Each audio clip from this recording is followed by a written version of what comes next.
Meg's project, and this is a solo review. It's all you, man. I'm about to say, because I know he wasn't going to listen to it. You guys know recently I listened to the Meg Thee Stallion discography.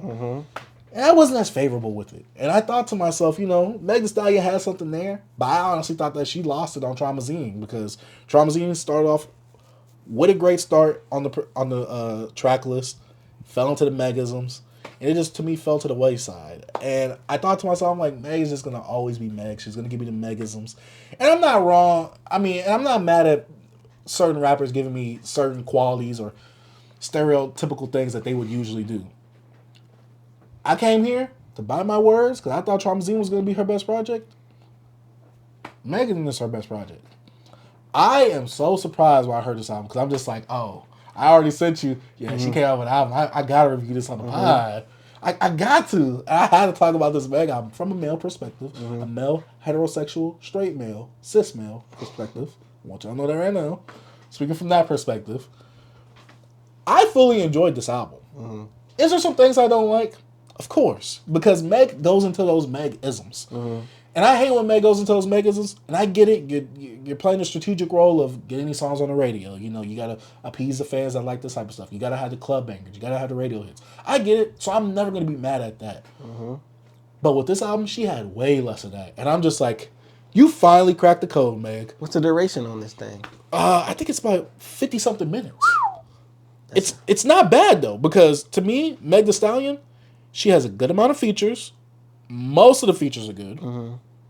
She got my boy Big Crit on there. Oh, yeah, I saw that. I told my girl, like, she got Big Crit on there. I said, that's the only way Chase might like this. No. My favorite hip-hop group was on here as well as a feature. UGK. Now, Meg starts this album off with Hiss. And I'm like, all right, she's going to start off with the Nicki Minaj / Drake diss. I'm like, all right, you kind of setting the tone. I thought this would have been a bonus track. But I'm cool with this. Going to Hiss, I'm like, all right, I've already heard this. But I don't know why, but setting the tone for the album, I'm like, all right, I kind of like the song a bit more in context of the album. By itself, don't care. But for the context of the album, you started off talking your ish. I'm like, all right. Then we get to Rattle. I'm like, all right, Meg. You got me with the second track. She's dissing Nicki Minaj still again. Hey. She's not being direct, but she says like, yo, I'm a brat, not a doll, I'm not a Barbie or something like that. She's doing some. She kind of start off with that Kendrick getting on the pop out. I mean, she is. She been doing that. Then she gets to Figaro. Doing a little sneak dissing to Nicki Minaj again. I'm like, all right. I'm like, is this how I'm going to be dissing Nicki? I'm like, oh, yeah, for this song. And then we get to Where Them Girls At, which is a sample of a huge, like, Where Them Girls At? It's a sample of, like, some huge twerk song from here.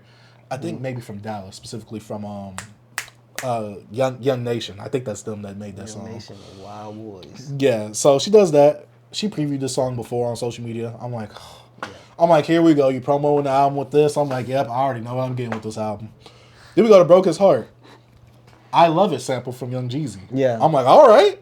Got me tearing up a little bit. Because I'm like, all right, Young Jeezy. Yeah. Then we get the BAS featuring Kyle Rich. I'm like, I get it. Feature wasn't good. Yeah. The song is all right. Not bad. But I think what really threw me off was the Kyle Rich feature. Who is that? I have no idea. Okay. And I'm like, yeah, please don't bring him back. Yeah. We get to Otaku Hot Girl. I obviously love anime. I obviously love manga. You can't see the figures right here on the side of me.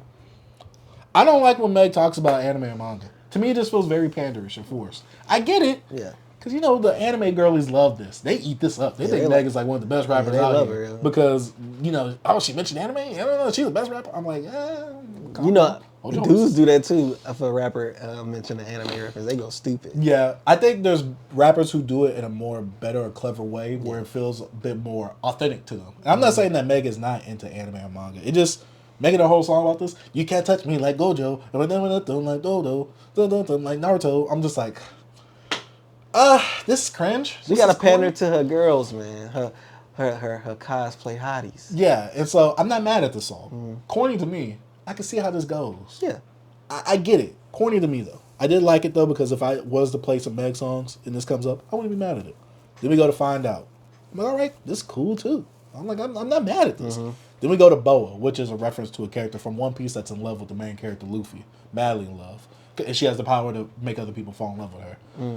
This was another song that came out before the album where I'm just like, didn't we get this Meg song like 15 times already? Like, this is like, the only thing great about this that people are really talking about, noticing about it, is her music video because she has a very heavy anime theme, Ghost in the Shell, like neo anime style theme to the music video.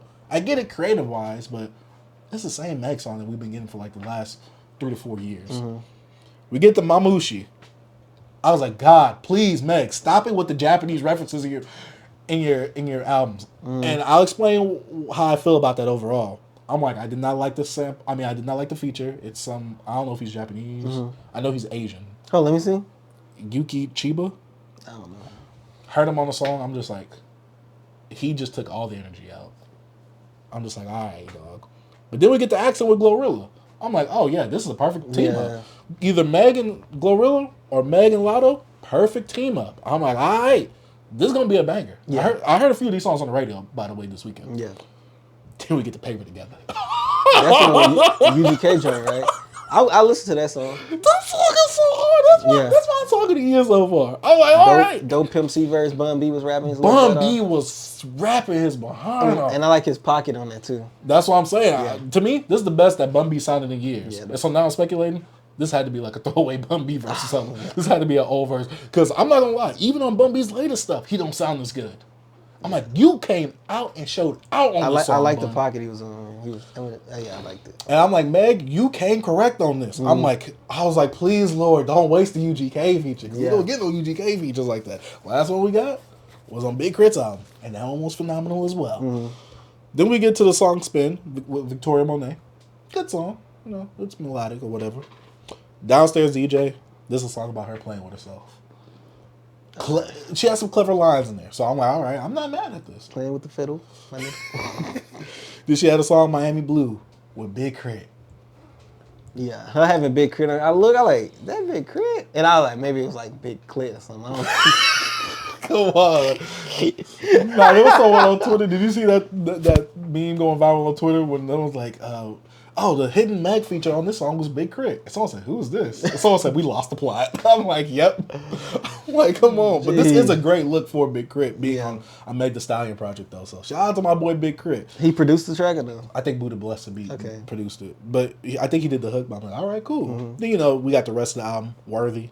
It was cool. Then we got Moody Girl, which some people might try and say that's the more personal song, which she talks about, you guys love me for this, but you really don't like me for this. Y'all not there for me. And then we got Cobra, which is supposed to be the introspective song. We only got one introspective song. Because I've heard that she only, she makes a lot of introspective songs. She only got like one on this album. Heard that, Cobra, song that's been out. It was cool. Like, I'm not mad at it. I'm like, all right. She was talking about, I drank so much, if you cut my veins, I might, bleed Pinot Grigio or whatever. I'm like, I can't even imagine her saying that. She said something like that. Yeah. It was in different lines. I'm butchering it because she has a drinking problem or whatever, supposedly, as what people. She do like a drunk. But overall, I gotta say that I really enjoyed this project. One, for the production. Meg chose way better production than she has in the past. She's a lot more versatile in terms of not subject matter, but in terms of she's showing you all facets of her, and I enjoy that. That's why everything self-titled. This needed to be the self-titled one. Yeah. She's giving you the anime songs, the references and all that. She's giving you some songs with Houston artists. Some Tina Snow in there. A bit, yeah. She's she's on a braggadocious bag every here and there. Then we got this one song of introspection, which I'm not looking for introspection with Meg. My thing is this: I just need you to make good music. You heard what he said? He don't care about women's feelings. No. See, I'm here for you guys. No. He don't want to hear how y'all feel. No. I didn't say that. Did I say that? All I'm saying is, because I didn't expect that because I never want that to be a knock on one of them. Yeah. You get what I'm saying? Because I'm just like, they don't be doing that already. But she did it. It was cool. I enjoyed it for what it was. I just gotta say that this album had way better production than her last previous projects. I feel like the songs felt more completed or not completed. They felt more separated from each other rather than some projects where I'm just like, ain't this the same song as that last one I just heard? There was more variety on this project for Meg Thee Stallion. Obviously, it's not going to be the most variety I've heard, but it was still an enjoyable listen for me. Okay.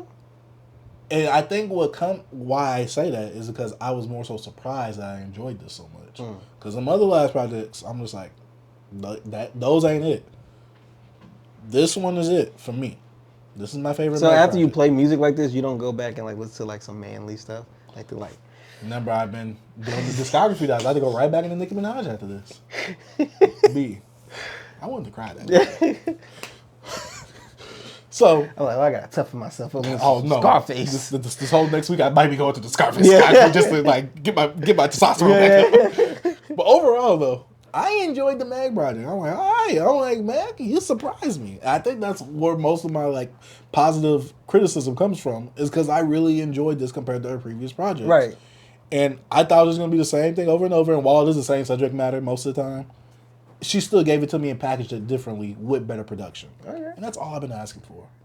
So yeah, Hey, Megan Thee Stallion, Megan, I enjoyed this. Like, if obviously I know the women going crazy over this, but like the Rap Roundtable said before, Meg fans are performative. I don't see no one talking about this album now. Yeah. So yeah, I didn't know it came out. So you said, I said, is it a single? yeah, he said single. I said, I said the devil emoji. I thought I was gonna rip this one a new one coming over here, but no. Congrats to you, Meg. Yeah. Keep doing your thing. And I like that you changed the album cover, because that first one was god awful. The one with her like coming out of the pod and it was like a metamorphosis. I didn't see it. Yeah, it was, I don't see nothing Megan on my timeline. And she's like one that the only time I see her booty shaking. She twerking for real. Every time it's her twerking, Lotto twerking, Glorilla twerking her little booty. It's never music. I never see her mouth move. Just a butt. That's it. All right. What's next? That's about it for Megan Thee Stallion.